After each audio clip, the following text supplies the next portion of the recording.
গাঁৱলীয়া জীৱন চিনেমিন দেখা নাই, নালাগে আমাক সেই ওখ অট্টালিকা। সুখেৰে থাকিব পৰাকৈ সৰুকৈ ঘৰ এটা হ'লেই হ'ব। ৰাতিপুৱা আহাৰত নালাগে আমাক ব্ৰেড বাটাৰ অমলেট। মায়ে দিয়া সেই পইতা ভাত পোৰা মাছৰ সোৱাদেই সুকীয়া। নেদেখোঁ আমি সপোন দামী গাড়ীত উঠি ফুৰাৰ। আমি যে মধ্যবিত্ত, নালাগে আমাক সেই দামী সুৰাৰ গোন্ধ। মাৰ হাতৰ চাহ পিঠাৰ মাদকতা কোনে বুজিব? কওক দিয়া আমাক গাঁৱলীয়া ভূত বুলি, সিহঁতেনো কি বুজিব? সুৰা পান কৰি বাৰত নচা ডান্সটোতকৈ অসমীয়াৰ প্ৰাণৰ বিহুটিৰ কিমান আদৰ। সেই দীঘলতি মাখিয়তী লাও বেঙেনা ঢুলীয়া ককাৰ ঢোলৰ চেও চিনিয়ে নাপাব চাগে ভোগালীৰ মেজিটো। আৰু তিল পিঠা চুঙা পিঠাৰ সোৱাদ পাইছে জানো কেতিয়াবা পথাৰত চাকি জ্বলাই মাটিমাহ খোৱাৰ আনন্দ? নালাগে দিয়া, আমি নাযাওঁ দামী ৰেষ্টুৰেণ্টত।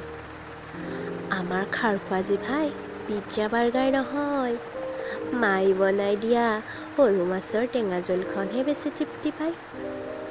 সৰু আলু মাটিৰ দাইল লগতে আকৌ জহা চাউলৰ ভাত, আহ কি সোৱাদ।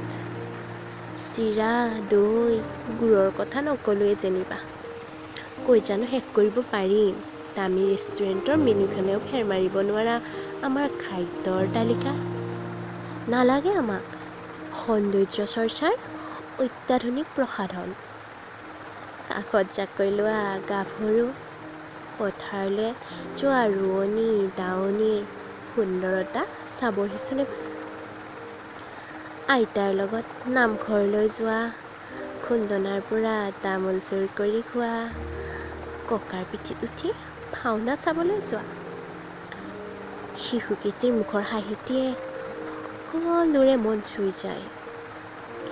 বাৰীয়ে বাৰীয়ে আম জাম লেটেকু পনিয়ল বিচাৰি ফুৰা সেই যে নৈ ঘাটত বালিঘৰ সজা ল'ৰা ছোৱালীবোৰ, আকাশে বতাহে একাকাৰ কৰি লৈ আনে সুখৰ সমাহাৰ। আৰুনো কি ক'ম, এয়াইতো আমাৰ সময়ৰ সোঁতত হেৰাই যাব ধৰা গাঁৱলীয়া জীৱন। ধন্যবাদ।